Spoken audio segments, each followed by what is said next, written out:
In Vayeitzei, we're told the entire events where Yaakov meets Rachel at the well. And interestingly, when Yaakov first meets Rachel, there's a conversation that the two of them have. The pasuk says, "Vayaged Yaakov LaRachel." Yaakov told Rachel, "Ki achi aviyahu," that he is the brother of a father. V'chi ben Rivka, and is also the son of Rivka. Rashi brings down an interesting medrash, which is later expanded upon in the Gemara, that Yaakov was not just saying that he is the father, he is the brother of a father. Rather, he said the words, "Achiv ani beramoyas," I am his brother in trickery. And in fact, the Gemara expands that this was a back and forth conversation. Basically, Yaakov proposed to Rachel. He realized that this was the woman whom he wished to marry.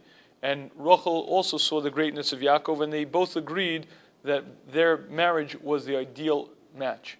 However, Rachel said to Yaakov, it's not going to work. Because I have a father who's a Ramai, I have a father who's devious, who's deceitful, who's a trickster, and no matter what we do, no matter what we plan, we'll come up with, he will find a way to arrange that the match won't happen. To which the Gemara says, Yaakov responded by saying, "Ki achi aviyahu, achiv ani beramoyas." I am his brother in trickery. Whatever trickery he knows, I am his brother. At which point the Gemara says that Rachel said to Yaakov, "Is it mutter? Is it permitted for a tzaddik to be involved with ramoyas?"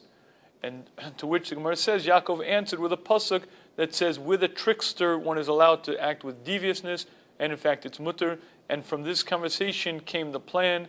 Yaakov gave Rachel the simonim, the three signs, that if in fact your father tries to fool me, you'll say the words nida, chalav, adlokas, and there are the three mitzvahs given to a woman. And if the woman who he puts in is an impostor, she won't know that sign, hence we won't be fooled. The Rosh Shiva had an interesting observation on this Gemara. And that observation is, what was Rachel's havamina, what was her thought, and what in fact did Yaakov need a pasuk for? Meaning, when Yaakov said the following, I want to marry you, Rachel said it's not going to work because I have a father who's a trickster. Yaakov's response to that was, I am his brother in trickery. And Rachel said back, how could that be? A tzaddik is not allowed to be involved in trickery. Now, the problem is, Yaakov is being fooled. He's rightfully entitled to marry the woman he chooses. What do you mean he's not allowed to be involved in trickery? He's to be fooled, he's to be duped, he's to be tricked out of the woman whom he's entitled to. And in fact, it's mashma, and in fact, Yaakov would have done just that if it weren't for the fact that he has a pasuk on his side. And the Shiva's question is a person obligated to go like a lamb to the slaughter without recourse? And the Shiva learned a very important lesson from this Gemara. And that lesson is that a Jew is obligated to follow Shulchan Aruch exactly to the letter and leave to Hashem what's to be. Meaning, if in fact the Shulchan Aruch allows for a person to act in this case with deceitfulness or trickery, then that's the letter of the law, that's the spirit of the law, one should do such.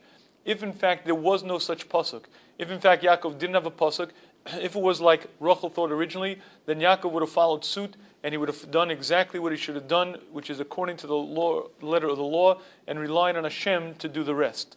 And I think this is a very important lesson for life, because oftentimes we have various cheshbonos, we have oftentimes different concepts via which we're going to accomplish great things. Many a time, personally, I've had a situation where I wanted to hire a particular individual with the knowledge he'd be great for Habbatas Torah, he'll be a great person to expand Torah knowledge, and then it turns out there's a very slight impropriety in hiring that person, whatever the reason may be. In that case, the correct Das Torah is you don't hire that person. What's going to happen to all the people who aren't going to learn Torah?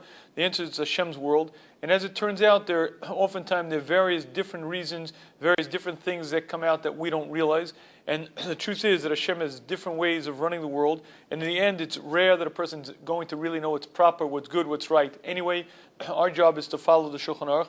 And here's a situation where Yaakov and Rachel, despite the fact that it would have meant that they might not have gotten married to each other, that might well have been the way that Hashem was to arrange them to marry the right people, namely not themselves.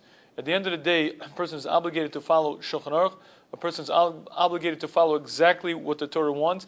And if in fact Hashem desires different events to come about, then that'll be. But if a person to bend even a tiny minutia, to bend even a little bit against the halacha, thinking he's going to accomplish something, is a very big error, a big mistake, and in fact will oftentimes spell quite the opposite result that a person is looking for.